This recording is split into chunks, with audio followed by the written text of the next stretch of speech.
Welcome to the fourth episode of Your Time on the Run, the Hunted Series 8 podcast from Reality TV Warriors. My name is Michael Harmstone, and joining me as always is my fellow Brit, who's the baggage we drag along with us, Anthony Williams. Hello. And the lady who I'm already going to guess hated the scene of Robin reuniting with his family, Michelle Pearce-Over. Oh, it's okay because he actually turned something over on the hunters, so that's okay. Anytime I watch any of those scenes, I go, Michelle's going to hate this. Oh, there's love on the screen. She won't enjoy that. Full caveat as well, I have seen the next two episodes after this, so I won't be making predictions probably for the rest of the series now. But what I will say is, holy shit, the next two episodes are really good. Well, I wait. I wait. Yeah, me too. I have integrity. That's the Yeah. thing. If I spoil myself, I would just have to say, "Oh, I think this is going to happen." I was waiting, but the problem I have is that Hunted HQ's Facebook page keeps spoiling me to the point I've had to unfollow it, and because Facebook's algorithm is shit, it still keeps showing me Hunted HQ pages, so I just have to kind of watch it along with the UK now. Right. And it's weird that you guys say you're disappointed with me for doing that, because so is Doug. I was messaging him last night.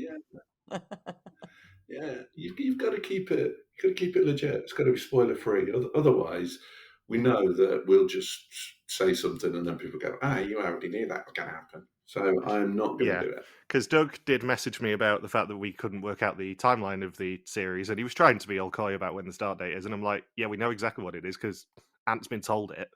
He's like, spoil sports. Why did they tell you? I'm like, Doug, even if Ant didn't know, there is a way to work out in episode 5. And I detailed what it was, and he's like, you're already ahead? And I'm like, no, I've just watched ahead because I keep getting spoiled.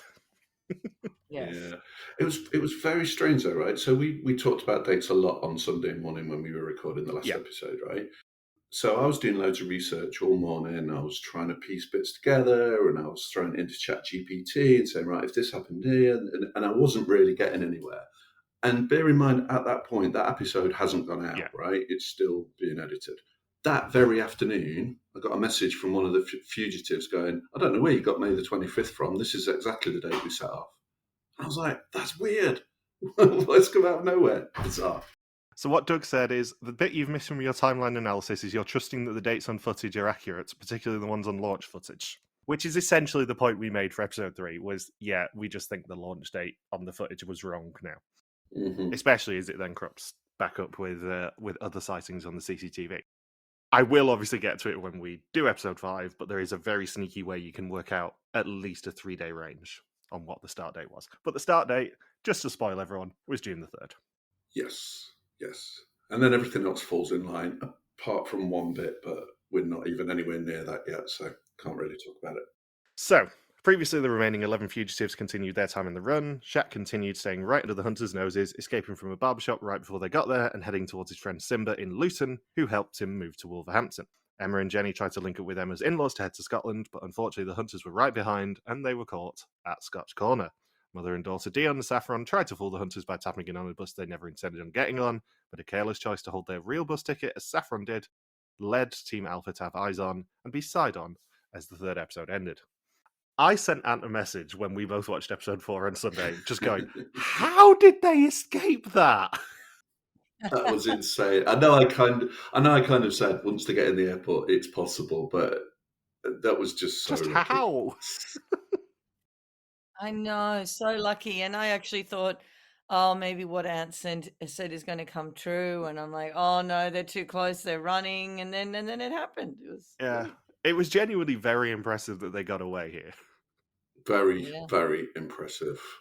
Yeah, very lucky, very impressive.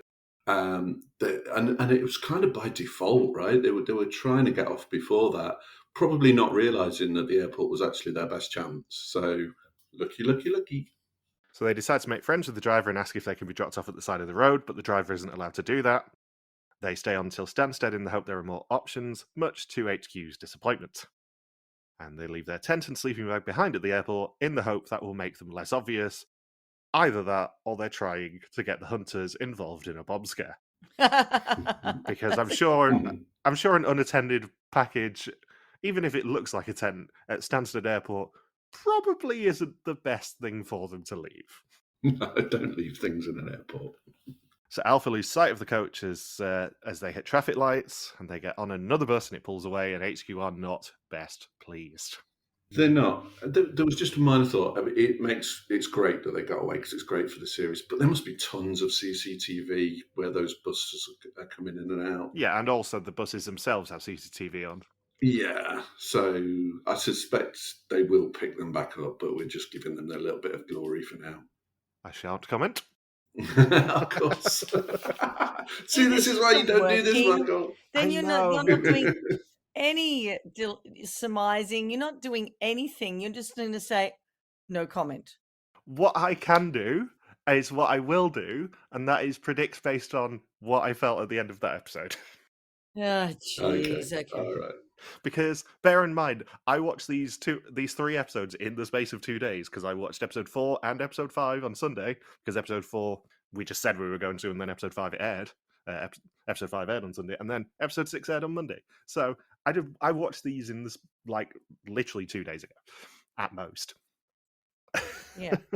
It's seriously like in Australia, for some reason they put UK Traitors on literally 3 weeks behind. So we're on episode 2, and then last week I binged all of them in one go, and then I was so confused and I was binging Hunted and that, and then something else, and I'm like, okay, I can't even start Traitors Canada because I'm going to be so confused.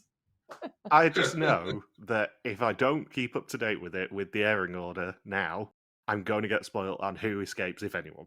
Yeah. Yeah, I get where you're coming from. I must be lucky that they're not popping up in my feed. Like, I did genuinely try to just watch one a week when we were recording or whatever, and then they messed with the scheduling and made it 8 episodes, so we can't do one a week. And then I just started getting spoiled every time, and it's just, frustrating. Alrighty. But I feel your pain, Michelle. I'm trying to watch too many things at once at the minute. I feel like I'm going to say at any minute in the next half hour, oh, HQ are definitely going to catch Alan Carr. There's no doubt.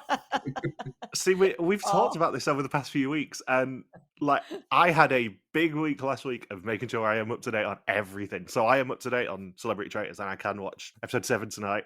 And like I am completely up to date on TV, apart from stuff that aired last night, like Traitors Canada. So yeah, I can't. I just have to go with what do I need to watch next, because I can't remember where anything is up to in the world. Like there's too much. I just can't. There's so many Traitors fans who watched like all 50 odd series at this point, who are just moaning about Celebrity Traitors at the moment, going, "It's not a real series," and it's like, no, of course it isn't. These people aren't playing up to the cameras at all. It's probably the most famous celebrity cast of anything worldwide. I know. Yeah, Yours is the they're best. just on the ball, aren't they? It's the best cast. I actually love it. They have no idea what they're doing. They can't catch a traitor to save their lives, but it's so good. I am on record as really not enjoying UK Traitors anymore, and I really enjoy Celebrity Traitors so far. Oh, it's brilliant. It's so good. Sorry, we're on the wrong show. Yeah, Back we're to back to this. Hunted. Stephen and Chris. Traitors Talk is for another podcast. So yeah, Steve and Chris were last seen at Stansted heading towards a taxi, and that is it. Steve's social media shows he's adventurous, he loves to go camping and hiking, but Chris is more measured and cautious. And they are on a tandem trike together in Cardiff.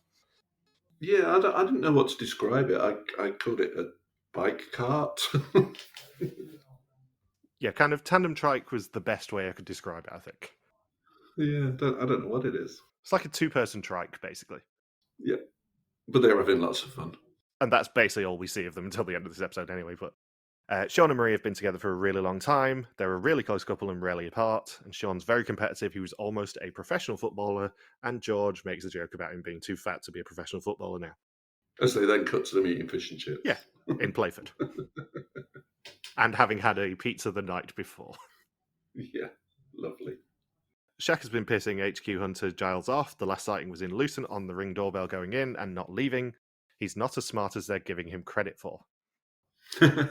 Which reminds me, Michelle, I'm going to drive around. I'll see you in 24 hours. Oh, that would have been good. I bet you loved it when he said that, didn't you, Michelle? I did. I wrote it down and thought, oh, God, really? When are you going to understand what you're talking about here? So Andrew and Robin aren't using technology. There are no leads on them. This might be the longest time that Robin has been away from his children, and Father's Day is coming up, and Ray puts his wife Phoebe's phone on monitoring. Which they know, which I love. I love it when they're kind of like, oh, they'll do this, so we'll do this, so we'll do that. I love that. Yeah. So they're in Wiltshire, sticking to the rural southwest. Their relationship is like an older and younger brother. Going on the run is a great opportunity for Andrew to have an adventure away from the farm. He's been working there since he was 6, and they want to make the hunters look foolish, so send them a postcard from Pitton asking if they started on the same day as them. If the hunters aren't going to hunt them, then they should hunt the hunters. We love a bit of hunter trolling. Yes, we do. Superb. Now, I have something. I don't know if you spotted this as well, Michael. You probably did, because you also see these things. There was a shot of the postcard. Did you see the bit at the bottom that wasn't mentioned? No. So, towards the bottom of the postcard, it said, "There's a clue to where we are. Please turn over," which obviously relates to the image on the postcard. Now, they didn't pick that up in the voiceover, and when it got to HQ, they didn't pick up in it either. That's weird. Yeah. Especially as presumably the postmark would have told them roughly the area anyway. Yeah, but it because they almost read out what it said on the postcard verbatim, apart from the one sentence that said, "There's a clue, PTO." Yeah. Mm. The interesting thing is, presumably this was the day before Father's Day, which was day 11, so the day of the dead drop as well. Oh. Father's Day was day 12, because I've just double-checked that I'm right on the maths there. If they did that, then they probably did it after the last collection time on the Saturday, so it wouldn't have got picked up until the Monday. Then they sent it second class, which is another at least 2 days later. Yeah. So that postcard probably turned up about day 16 or 17. Yeah, I mean, it definitely didn't turn up on the day that they're claiming it, because they talk about it turning up immediately after the Father's Day sequence. Well, it didn't arrive on a Sunday. No, and given the changes to Royal Mail this year, it probably didn't arrive on a Monday or a Tuesday either. Probably not. What? What's wrong with your mail? Royal Mail's rules changed, so they don't have to deliver second class post every day now. It's every other day. Yeah, Right. it's all over A the few months place. ago. And yeah, even second class isn't 2 days anymore, necessarily. Which is why India calls him a cheap fucker. Yeah. And then in this whole sequence, there's an awful lot of monkeying with timelines going on. Yes. An awful lot. Yeah, I mean, after the debacle that we've had this series with trying to work out the timeline, I think I'm just giving up at this point. I don't even think about it anymore. Like, I Googled when Father's Day was, and I see some dates, and I'm like, I'm going to let the boys talk about this. Yeah, we know Father's Day was like day 12. Yeah. Definitely June the 15th. We know there's at least one scene in the next episode that takes place on day 11, and we know exactly what date that was, which is June 13th. Like, other than that, I'm not sure we can really pin much on at this point in the series. No, but in the next bit, when it's Robin and Andrew, there's a really blatant bit, but we'll get to that. So Robin's going to ring Phoebe and say he's going home on Father's Day to see the kids, but he's actually going to go a day earlier. They want to watch the hunters using binoculars and then disappear. And HQ get the call intercept, and he says he's going to be at the end of the pier at 11 a.m. on Father's Day, and Team Delta are sent to rattle Phoebe's cage. I thought this was interesting, because if you look at their body language, I think they know this is a ruse. And then I think they insert a bit to go, well, it could be real, just to make it look like there's something worth following up here. Bear in mind, this is the 10th year that they have produced this show now. Maybe even 11th, because I think it might have been 2015, Series 1, actually. There is a lot of experience in that team, and I'm mainly talking about Doug at this point. They know all the ruses that are going to happen, I think. There's very little that can surprise the hunters, but the problem is, if they don't follow these leads up, and then it actually is real, they look even stupider. Yeah. Yeah, and also they've got to take the audience on the journey, haven't they? We don't want them looking all smug and going, look, guys, it's obviously a ruse. Let's go anyway. Yeah. So we then cut to Sean and Marie again, who are in the middle of nowhere barring at sheep. They've been together for 28 years. You'd get less for murder. I love these guys. Oh my God, you just answered back. They are the most Bristol people I think I've ever seen on television. They're fabulous. They are absolutely fabulous. Like, I wrote their name, and then I just wrote lovey-dovey beside it. Yeah. I bet you hate it, Michelle. No, it was all right. I will also say there is a subtle implication that they're not exactly wanting for cash. Because every single top that Sean wears when he's on the run is Hugo Boss. Yeah. Unless he's been to Turkey. Yeah. He has Hugo Boss t-shirts. He has a Hugo Boss vest in this scene. I don't think they're hurting for cash necessarily. But they are so cute, and I do love them. She says she met him when she was 16. They did a lot of spontaneous things, but that tailed off when they had kids. Being on the run will feel like when you got chased up the stairs by your family members. I've never heard it described like that before. And they need cash, so are heading to an ATM, mainly because they need their two essentials, crisps and vapes. Absolutely. What else do you need on the run? We then head back to Robin and Andrew, who are on their way to Robin's house to meet up with his family, planning on getting information to Phoebe and watch the hunters on Father's Day. And they're eating fish and chips. I'm like, what are you guys doing to me? I actually have to buy fish and chips on the weekend because it's driving me crazy. I'm really craving fish and chips. This is a series of a chippy and a cute dog, because there's a lot of cute dogs coming up as well. There's a lot of dogs in the next few episodes where I just go, oh, that's a really good dog. So Robin meets up with Phoebe and the kids, and my next note is just Michelle will hate every single second of this. No, but you know what? I love that when he saw Phoebe and the kids, he said, "Eyes on." And I'm like, oh, that is so cool that he said that. I love it when they do that. I think that he may have briefed his kids before he went on the run that snitches get stitches. Because kids are going to be the weak point here, not just for the fugitives themselves and dragging them towards home, but also kids are, as I'm sure Michelle especially can vouch, incredibly honest. Oh, they were definitely coached, and what we saw was just a reminder. So before he went on the run, he would have given them a really good talking to. Very good. And that was just a reminder. I'd love to have seen his eyes eye to eye with his children, because that would have been the telling bit. You can 100% tell that those kids were briefed to within an inch of their lives, and he has probably promised them something very good if he wins £100,000. Oh, yes. The boy, his smile. I love it. Oh, so cute, isn't it? It's so cute. Yeah. I think this is the first time I can remember on Hunted of a kid of that age actually sticking to the plan. Oh, it's brilliant. So good. So the hunters arrive and clear the house. She says she's struggling without him, but doesn't give anything away. And Mark is now convinced, despite the fact he's been a ground hunter for 8 series at this point, that the meat is genuine. Now let me talk about timeline here. Okay, so this is what tipped me off. So we know that Robin sees Phoebe the day before Father's Day. Yeah. Saturday the 14th, right? And then it appears that Mark rocks up after Robin has spoken to Phoebe. Yep. But what tipped me off here is Mark says it's Father's Day on Sunday. Yes. He would say tomorrow, right? Yes. And then I thought, I wonder if this sequence actually took place before Robin turns up to see Phoebe. And the big clue that tipped me off is they're all wearing different clothes. So this is not the same day. This is not Saturday. And it must be before Saturday because it's before Father's Day. So I think it's a couple of days before.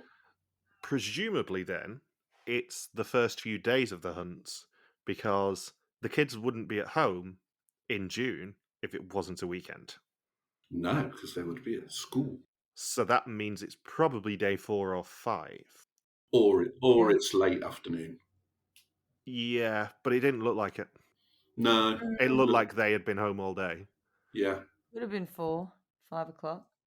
You can kind of tell, because, I mean, the kids probably wouldn't change out of the school uniform straight away, I would guess, having been a child, for example. So I suspect it was probably the weekend before then, and it was most likely on the Sunday, because you wouldn't say Father's Day's on Sunday if it wasn't within a week, I would say. I would concur with all of your reasoning, Your Honour. If it was the Saturday, you'd say Father's Day's next Sunday. Yeah.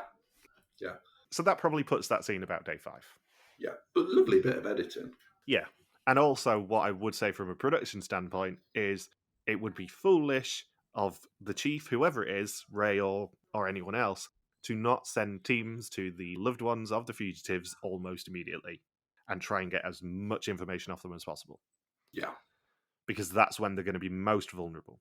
Yeah, and you don't need to do any groundwork. You already know that. So you might as well go straight for the leads you already know about. Yeah.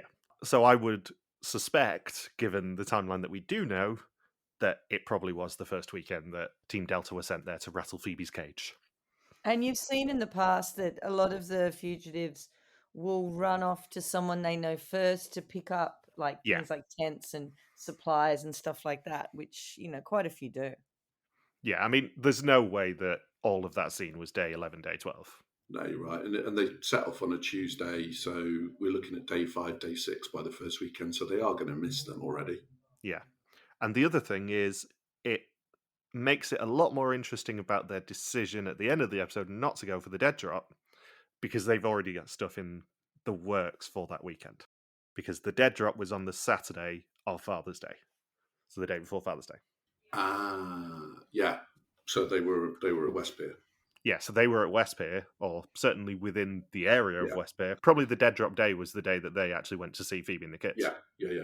So, in that case, it wouldn't have made any sense for them to even try and sprint to Birmingham, because it had taken 4 or 5 hours probably from the West Country, and then have to go 4 or 5 hours back on public transport to then do their plan to fool the hunters. See, we can still do timeline analysis, even though I said I wouldn't. It's fun. So back to Ipswich, Sean uses an ATM, and a local suspects that he's robbing it because he's got a scarf over his face. And HQ get the ping and the CCTV footage, and Team Alpha pull up by the park where Marie is waiting for Sean to return. Or is she? Well, I think she are probably they was, there at actually. the same time? I really highly doubt it. They are definitely Really? there at the same time. How do you know this? They didn't see anything on the drone. They normally pick up anything on the drone every time they've got a drone, and the fugitives are around, and they didn't get anything. Yeah, there's two options here. One is the usual; they're not there at the same time, which is plausible. The other is they were in a different park. There's more than one park. Yeah. I will say this now. Episode 5 confirms they were in the same park. I'm not saying if they get caught, but they were definitely there at the same time. Okay. Then the drone should have picked them up. Yeah, it plays into episode 5. This is where you are not needed, Michael, to say stuff like that. I will teach you it's one of the rare times that they are in the same place, and we're led to believe they're in the same place. Well, it's very strange that they didn't get it on a drone if they're exactly in the same place. Well, it's a very big park, but yeah, it was. Yeah, you could see that on the map, but there was a smaller park close by, but I don't think it would have as many trees and everything. Yeah. So, a drone's sent to Christchurch Park, as are the ground hunters, and Sean meets up with her, and she can hear a drone, and they head to the bushes. The drone then switches to infrared, and there is a suspicious shape. Sean and Marie spot Paul and Charlotte through the bushes, and they find a stranger called Angela to help get them out of the area. Up yours and ours. You just want them to stick around so you can do more Bristolian accents, don't you? Yeah, I want them to go all the way to the end, because we're going to get a catchphrase every week. Oh my god, we won 100 grand. Can't believe it. So in West Bay, Andrew and Robin have managed to get an apartment to watch the hunters on the pier from, and they are also having a chippy. And there's even a webcam, so they don't need to use binoculars. I know, this is incredible. The fact that it happened means it did happen, right? Yeah. But how? How does this happen? Like with their new contact, Ian, who happens to have a flat exactly where they wanted to, and just lets them use it, and there's a webcam. It's like, oh, what? How does this happen? Yeah. It's just a delight. It is. It's a joy, but I would love to know, how on earth did that sequence of events come about? Yeah. Most importantly, as well, on the subject of the webcam, HQ also have access to the webcams and map out all of the various CCTV camera options. The hunters arrive, and Andrew and Robin spot them through the binoculars, and the drone spots the decoys. They were quite good, though, weren't they? They were genuinely actually very impressive. Yes, very, Yeah. very good. The hunters realise it's a decoy and there are buildings with a vantage point, and Andrew and Robin arrange with Ian to block the hunters' cars in. I did love this bit. And in a wonderful So scene, good. he blocks the bridge and tells them to, and I quote, "Get the police if you don't like it." Yeah. Yeah. Who are you? Who are you? You're not the police. Get the police if you don't like it. Oh, Brilliant. good. They escape the car park, and HQ worry that they're going to be feeling very, very smug. They are indeed. They're correct.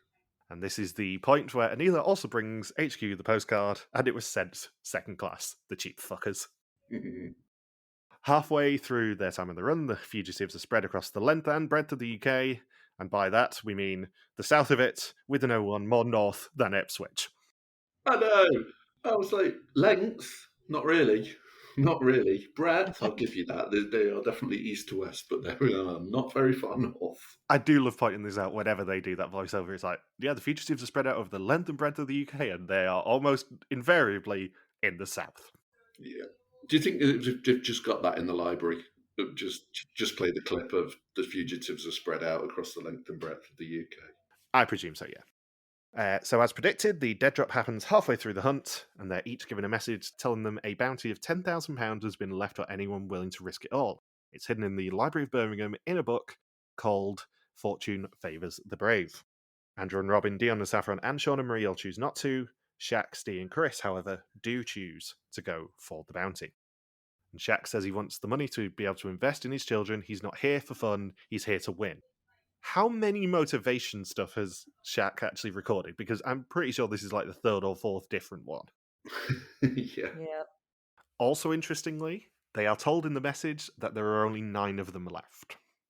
Yes, I did notice that. That's interesting. I wonder, because obviously something like this has never happened before. That must be the first time they've ever been told how many are still on the run, I think. It's close.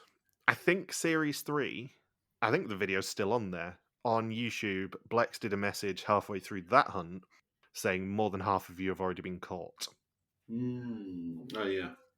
But this is the first time as far as I'm aware, this is the first time they've specifically said, yeah, X amount of fugitives have already been caught. And Chris says if he didn't have someone like Steve, he'd probably live a very quiet, boring life. He's the baggage that Steve drags along to have a bit of fun with. He's the ultimate guide dog, and he needs to go out and push himself. And they decide that they're going to have to split up, as Steve can't really help him much. They get to the outskirts of Birmingham, and Chris continues towards the library on his own, while Steve is left at the railway station in Dudley. And he puts on the wonderful disguise of a beekeeper's hat and a snood, and Shaq also has a disguise too. Yeah, I mean, you're definitely not going to get clocked wandering around the city centre of Birmingham in a beekeeper's hat. That's not going to arouse any suspicion at all. On a Saturday afternoon. Yeah, so how did you pin the date down on this? It comes into episode 5. Okay, that's fine. But there is something off the back of this that you can date it with. But I'll get to that right at the start of episode 5. That's fine, because I watched this episode forensically, looking for date stamps, and they weren't on. It may very well also be in episode 4, but I clocked it in episode 5. It's something to do with Steve waiting at the railway station, is what I'll tell you. I must have missed some of this. I did. This is so sad. I did try and check when the train was delayed by that amount of time. Unfortunately, Transport for Wales trains are always late, so it did not pin it down. There is no way in hell that you would be able to guess how I dated this episode or this day. I'll warn you now, it's something that you'll go, seriously? How do you make those leaps? But yeah, there is a way that you can kind of work it out if you know the rough. If you know that it's June, you can work it out, basically. Okay. So Shaq is the person who finds the right book and the £10,000, but there is also a message stuck inside the book telling him that his immediate location has been revealed to the hunters. How do you not see this coming? Of course, it's going to tip them off. Of course it is. I did like the fact that I love that he went to the effort of putting the disguise on, which was actually very good. And they were like, yeah, they never changed their shoes. I was like, no! So HQ immediately get the ping and identify it as Shaq, and Team Golf are in Birmingham at a sense of the library, and HQ get CCTV of him leaving the library as Chris arrives. Which also, I feel sad. you should have realised. Yeah. Although, right, so this is just a little bit. When they get the CCTV of Shaq and they go, oh, he's gone for some money, why did they assume everyone else would be going there? Why did they not think it was one of Shaq's associates that have left the money there? Why did they assume it was a dead drop part of the game? I wonder if Dead Drop was added to the rules for the Hunters as well this time. It felt like they were trying not to reveal it, and then they accidentally did by going, maybe the other fugitives will be going there too. Or it could be something like the ping that they got of Shaq at the library said a fugitive has just picked up a dead drop from the Library of Birmingham. Yeah, it could be that. Yeah. It could be something like that. I do know that there is not a chance in hell we're actually going to get concrete information on this because Doug was not working that day. Because he has told me that. He said he came back in the next day and was basically like, what did I miss? Shit. But if you got that message, there's going to be this dead drop, I wouldn't go because No, you don't it's a know if trap. you're going to be the first one there, and it's okay if you don't get the money. However, the hunters are going to be there. Just like why would I don't understand. I understand Shaq wants money, so he goes, but I don't think Chris shouldn't have gone. No, I agree. Chris definitely should have gone. So scary. I think the only reason you go is you either think they're onto you and they're going to catch you soon, or you've had enough and you're like, do you know what? It's a bit like cashing out on a bet, right? It's just like 10 grand's better than no grand. If I get the 10 grand and then get caught, I've still won. So, next time Shaq heads to the lakes, Dionne and Saffron get close again, and HQ plan to flush them out like rats. Exciting times. Great episode, this. It was. And the only non-elimination episode of the series, I think, as well. Okay. Yeah. Because Warren got in episode 1, didn't he? Yeah, he did. Yes. Who do you think is going to get caught next week? Chris? Of course. And then I think Chris might get away with it. But what's going to happen with the guy in the train station with Stephen? Like, he can't see properly. What's going to happen? That's the question. Yes. I feel like Chris gets away with it. I still feel, even though they've padded it out an episode, I can't see Saffron and Dionne getting much further. Interesting. I will say that after I watched episode 4, I was sticking to my prediction of Dionne and Saffron from every single episode so far. And I was concerned for Steve and Chris. Yeah, I'm concerned, but again, it's the whole timeline thing, isn't it? Yeah. You have no idea how close they really are, and how close Shaq and Chris are. But they said they had a ground hunter team in Birmingham. Yeah, but also, as Anne will vouch, Birmingham is not a very drivable city. No, it's not. Especially the area around the Library of Birmingham. You can't get a car anywhere near it. No. Do you think Chris went in, found the book, and then just left and he escaped? That's the only thing I can think of. Well, if Shaq and Chris are close together, that's his best option, isn't it? Because they see Shaq leave, they see Chris arrive, but they're not even there yet. Did Shaq take the book with him? No. No, he put it back. So he could find the book, find it empty, see the page that says the hunters now know where you are, and get out. It all hinges on how far apart Shaq and Chris arriving was, really. I think if it's like an hour later, then the hunters will be there. If it's within 2 minutes, then the hunters aren't there. I think it was maybe about 15 minutes. Yeah. Was the name of the book in the message? Yes, it was called Fortune Favours the Brave, Right. is what it said in the message. Yeah. Because I thought, my God, it's too many books. The only information that they got from the dead drop message was you need to go to the upper balcony and find a book called Fortune Favours the Brave, which contains £10,000. Yeah. I think. Which is still a bit of a needle in a haystack job, isn't it? I mean, yeah, God, there's thousands of books. If this was on The Amazing Race, geez, one of the teams would never have found it. Yeah. Yeah. So, anything else to say about this episode? No, I loved it. I'm glad I'm keeping myself spoiler free, but because I'm looking forward to watching the next episode. The next one's really good. The next two are really good, actually, but the next one is particularly very good. Brilliant. Wonderful. So, thank you for listening to our Hunted recap. We'll be back this time next week to recap episode number 5. Don't forget you can contact us on pretty much every social media platform that isn't TikTok, where we are RTV Wise, or you can email us and contact at rtvwise.com. Anthony's on the artist. Follow me on Twitter at Bullsboy. Michelle's Bear333, and I'm MJ Harmstone. We'll see you next week for episode 5. But for this week, your time in the run is over. Bye. Bye.